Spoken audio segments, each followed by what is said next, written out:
I would argue that what we're doing when we preach is we're trying to explain the meaning of the biblical text.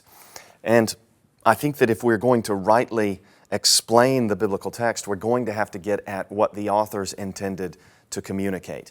And in so many cases, I think that the authors of the Scriptures are intending to tie into these wider structures, and these, particularly with the New Testament authors, they're intending to tie into the Old Testament. So a text that many people love to preach is John 3, with the famous verse John 3:16. And in that passage, Jesus speaks of how unless one is born of water and spirit, he cannot see the kingdom of God. Unless one is born again, he cannot enter the kingdom of God. And in those statements, I think that Jesus is presented teasing Nicodemus's understanding of the Old Testament. It's like he's trying to poke Nicodemus and prod his memory so that Nicodemus will think of passages like Ezekiel 36. I think that's the particular verse behind John 3:3 and 3:5.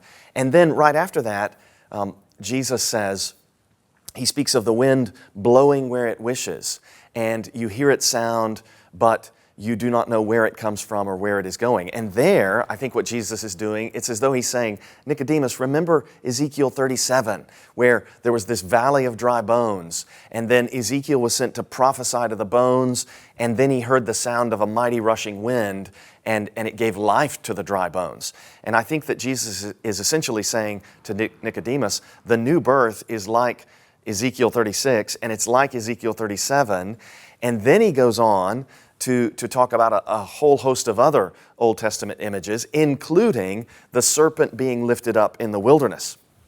And of course, he's alluding to that passage in Numbers where the people have transgressed against the Lord. He sends fiery serpents among them, and Moses makes a bronze serpent and he lifts it up. And there's a lot of biblical theological background that we could explore to understand what's happening with Moses, how this is picked up by Isaiah when he speaks, for instance, of the servant being high and exalted and lifted up in Isaiah 52:13, and even before that of how the Lord is going to establish the root from the shoot from the stump of Jesse in Isaiah 11 as a signal or a banner or perhaps a pole for the nations. So Isaiah is developing Numbers, and then Jesus, having understood both Numbers and Isaiah, it's as though he's coming along and saying, I'm what Isaiah was talking about, and I'm what Moses was prefiguring with the bronze serpent in the wilderness.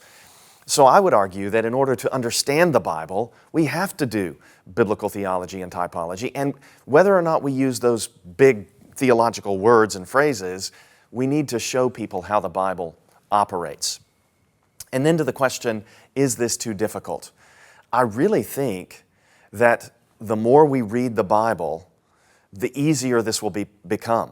And I really think that if we're thoroughly familiar with the contents of the Bible, it doesn't take that much hard thinking to get at how it is that these relationships work. So the real challenge for us is being devoted to the Scriptures so that we know them inside and out, so that we are so thoroughly familiar with the Scriptures that we notice the repeated words and phrases, the quotations of whole lines, the repeated sequences of events, and the similarities in covenantal and salvation historical context.